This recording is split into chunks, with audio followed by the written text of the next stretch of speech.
creating confusion, division, and spewing hatred. We've allowed them to deceive us, crush our creativity, erode our families, finances, faith, and our freedoms. We must revitalize the global economy and accelerate its transition to net zero. We need to reinvent democracy for this new era in which humans are now hackable animals. We need vaccines for a lot of things, not just epidemics. DNA, RNA vaccines, and so we'll fund a few projects to build specific vaccines. It is time for the world to prioritize the innocence and health of our children. It's time to take back our medical freedoms. We must remove the poisons in our food, clean up our air and our waters. They've attempted to break us, but we must stop empowering that which no longer serves our greater good. The time has come for the human spirit to break free from the segregated confines they've imposed upon us and reclaim our liberties. Today, we redirect our energy away from their agenda by setting a clear intention that the world is now governed by we, the people. Today, as God's children, we unite and embrace each other in love, forgiveness, and power, thereby fostering peace, healing, compassion, and abundance throughout the world. Now is the moment for humanity to stand up, rise up, and walk with us as we serve a higher purpose by celebrating our diversity and honoring the myriad expressions of our shared humanity. They are the few. We are the 8 billion. It is our world.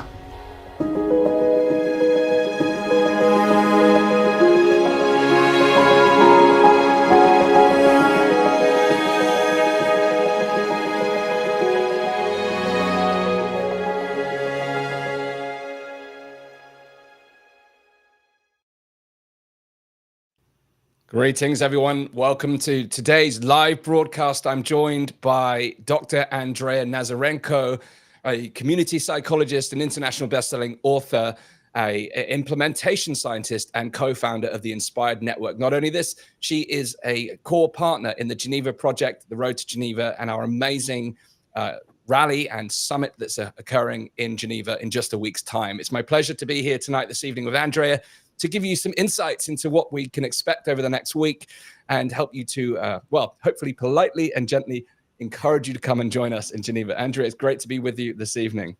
Thank you so much for having me here. You know, every time I see that video, I'm like, who's doing that? That's, you know, you have that like external experience to what's happening and the gravity and magnitude of what's about to happen in Geneva. And it is so, you know, it's so awe-inspiring, and I'm just such an honor to be part of this and seeing it come to life in such an amazing way.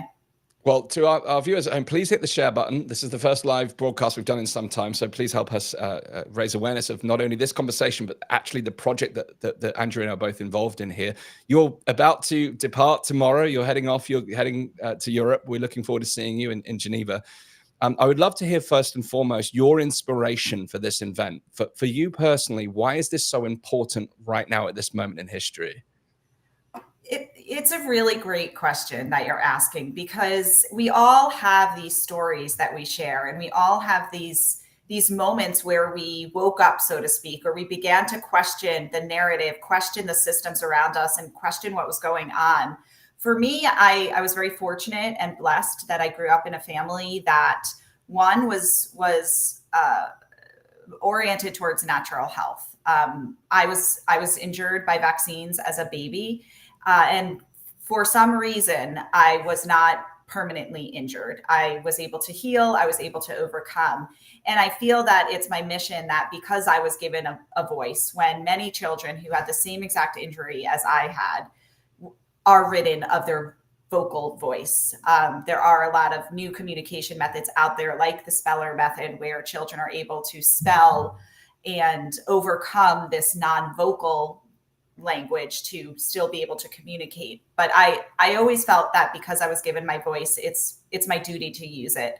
Then when we saw what happened in the pandemic and we saw everything that was happening, it just made me scream louder. And I saw, you know, more important than anything else, what I saw happening was people were becoming divided. And we were allowing the globalists to instill hate in our hearts and instill fear and instill all of these emotions that are the opposite of what the true manifestation of the human spirit is.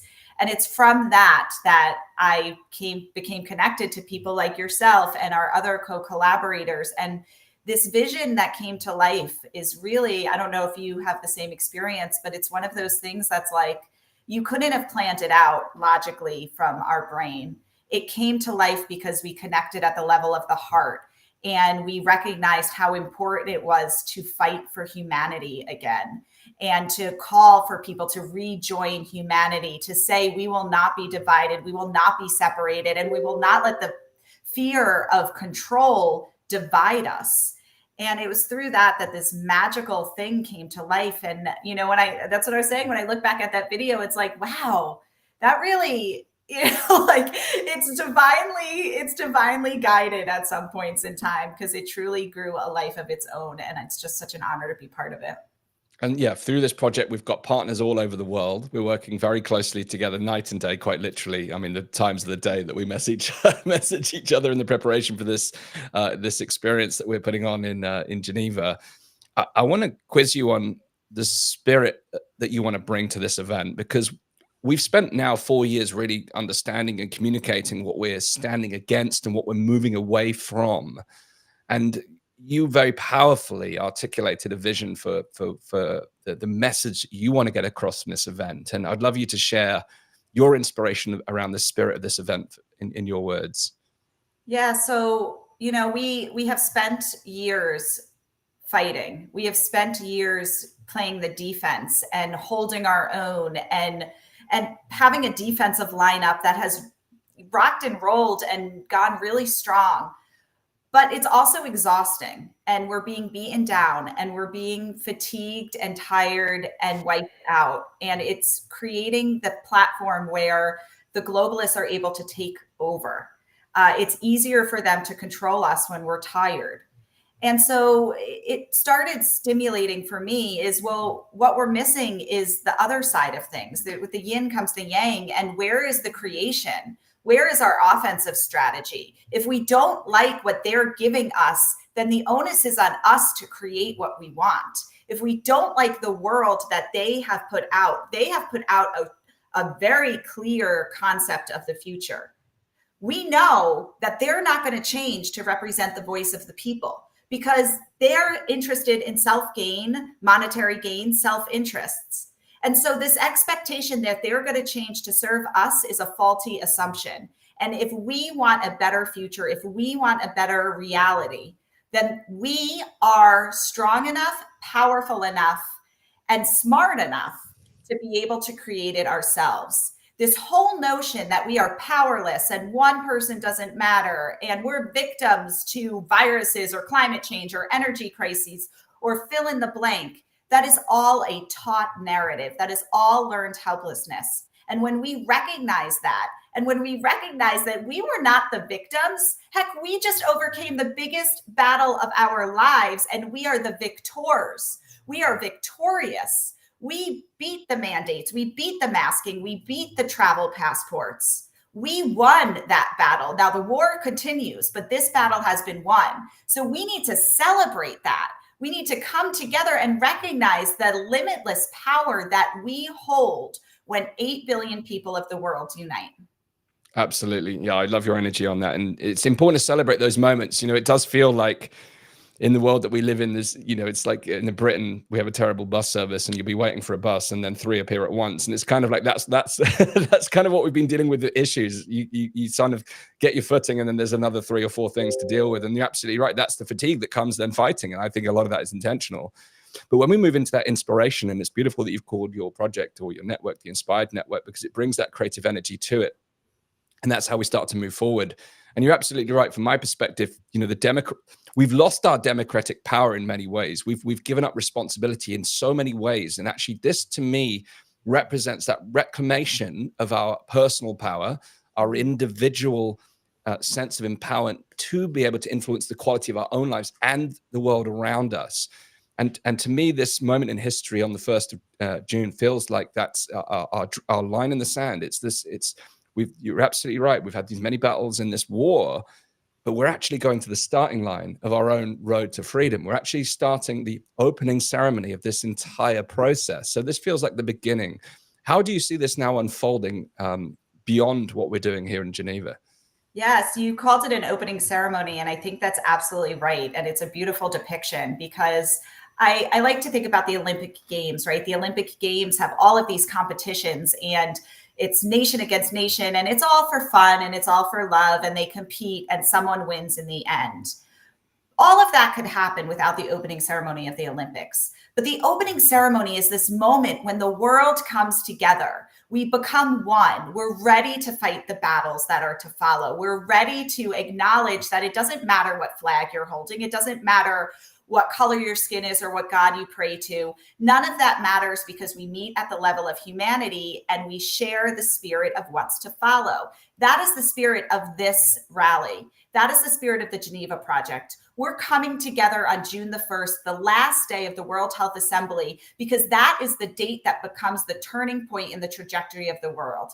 Up until this point, they have controlled us and we have played defense. But this is the moment we put our foot in the sand. This is our opening ceremony. We know competition's going to follow. We know that the Olympic Games come after the ceremony until the closing ceremony. We know that we're going to experience battles, but they're battles worth having. We are about to engage in the battle and competition of our lifetime, where the ultimate prize is the future of the world. And so we have to come together and proclaim what it means to be human, proclaim and celebrate our shared humanity, and do the hard work it takes behind the scenes to actually create the future we want. So what is most visible with the Geneva Project is this historic rally and march to the future. We are the change march. We are the change rally, where we are taking responsibility for the future, and we are marching with intention, with positive energy to create the world we want. But then we go behind the scenes to a summit where people come together in a meeting of the minds and start to think about, reimagine, and redesign what this world could look like, what our new systems could look like, systems that truly support the human spirit and can vary across nations so that we don't have one health, one world like the globalists want. We have the myriad of expressions of the human spirit and cultural differences that follow.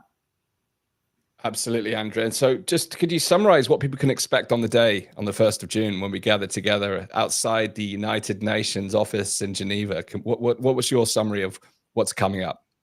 It is going to be a joyous, upbeat, energetic celebration. I've used the word celebration too much probably, but it's truly what it is. I mean, we're coming together we're typically rallying with anger, with veracity, like stop something, don't do that. This time we're coming together in pride. We're coming together to say the future is ours. How exhilarating is this? How amazing. We're going to laugh. We're going to maybe cry at something, but that's just me. But we're going to really hug and enjoy each other again, because it doesn't even matter if we speak the same language. We all want the globalists, the WHO, to stop doing what they're doing. And the best way we could do that is by ignoring their presence and moving on. It's kind of like we're in an abusive relationship with the globalists, and just like a domestic partnership,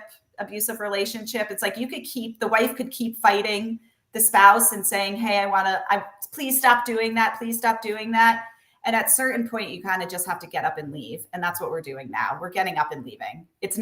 We will keep the fight up, of course, but let's put energy into what we do want and stop what we don't want.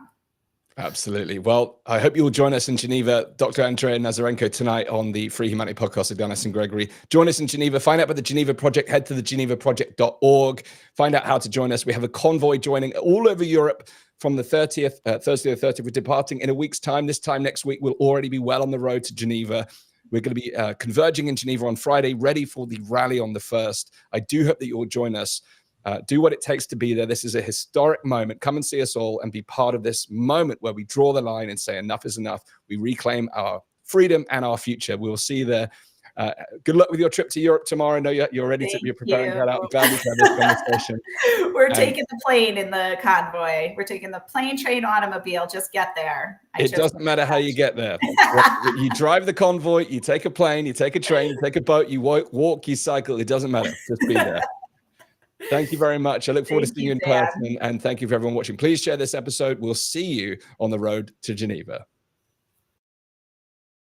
WHO, you're invited to join us on the road to Geneva, our exciting new campaign to resist the World Health Organization.